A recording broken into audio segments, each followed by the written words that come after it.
अप्रैल और मई में महंगाई डबल डिजिट्स में रही। अप्रैल में 10.9% और मई में 11.7% की महंगाई रिकॉर्ड की गई।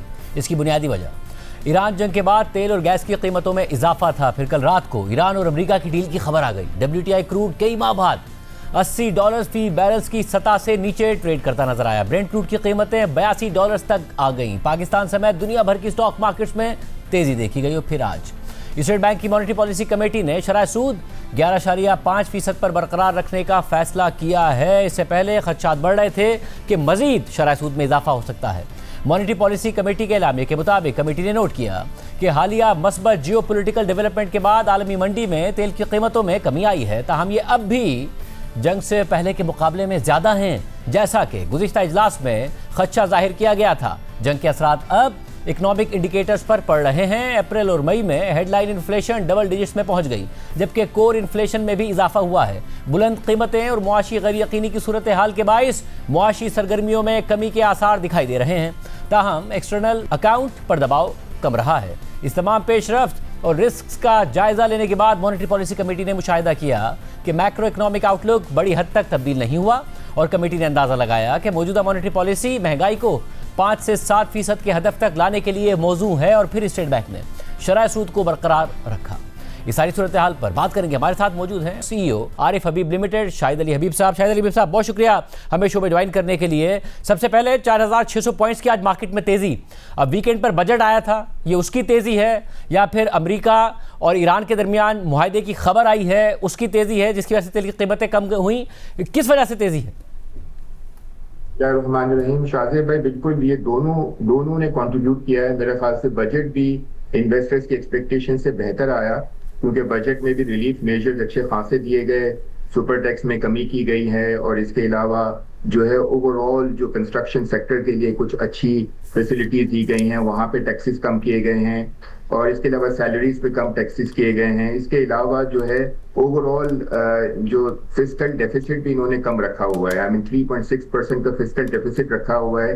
इसका मतलब ये है कि रिलीफ मेजर्स भी दे रहे हैं और इसके अलावा फिस्कल कंसोलिडेशन भी कर रहे हैं। तो ये एक बहुत ही अच्छा एक व्यू बन गया है इन्वेस्टर्स का। और जो आज के मॉनेटरी जो US ईरान का जो एक सीज फायर का, उसकी वजह से ऑयल की प्राइस जो कमी हुई है, उसने एक बहुत बड़ा कॉन्फिडेंस दिया मेरे ख्याल से एमबेसी कमेटी को और उन्होंने ये फैसला किया। और मेरे ख्याल से ये बिल्कुल सही फैसला है, क्योंकि इन्फ्लेशन का बहुत ज्यादा ताल्लुक ग्लोबल ऑयल प्राइस से है।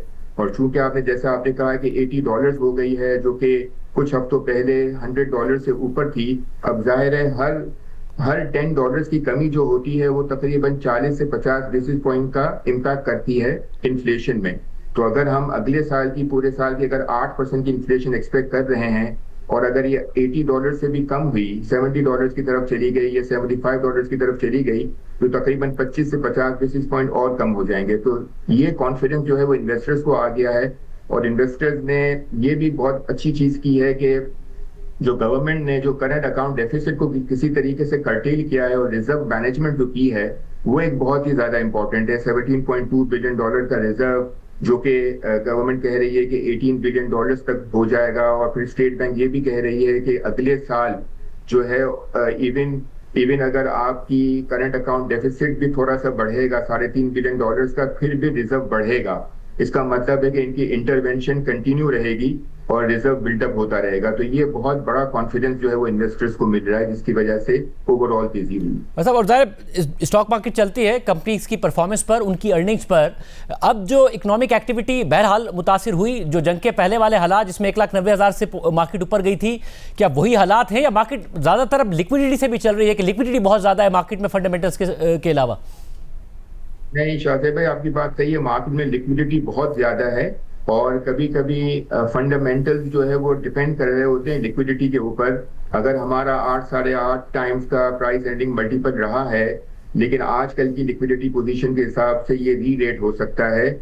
और मैं आपको एक बात बताऊं बहुत ही अच्छी, कि हमारा जो रिसेंट IPO जो हुआ था सर्विस लॉन्ग मार्च का, इसमें 84 बिलियन रुपीस की पार्टिसिपेशन हुई थी, जो कि 1947 के पिछले 80 सालों में 78-79 ईयर्स में किसी भी IPO में इतनी बड़ी पार्टिसिपेशन नहीं हुई। तो इसका मतलब ये है कि मार्केट में लिक्विडिटी बहुत ज्यादा है अगर कोई अच्छा एसेट होगा, अच्छी चीज होगी तो उसमें मार्केट में पार्टिसिपेट कर रहे होते हैं। और बिकॉज गवर्नमेंट ने जो मैक्रो इकोनॉमिक इंडिकेटर्स को जो अच्छे तरीके से संभाला हुआ है और जो रिफॉर्म प्रोसेस चल रहा है और जो प्राइवेटाइजेशन प्रोसेस चल रहा है, इसकी वजह से एक कॉन्फिडेंस आ गया है इन्वेस्टर्स के ऊपर कि अब उस वहां पे कोई इतने ज्यादा शॉक्स नहीं होंगे।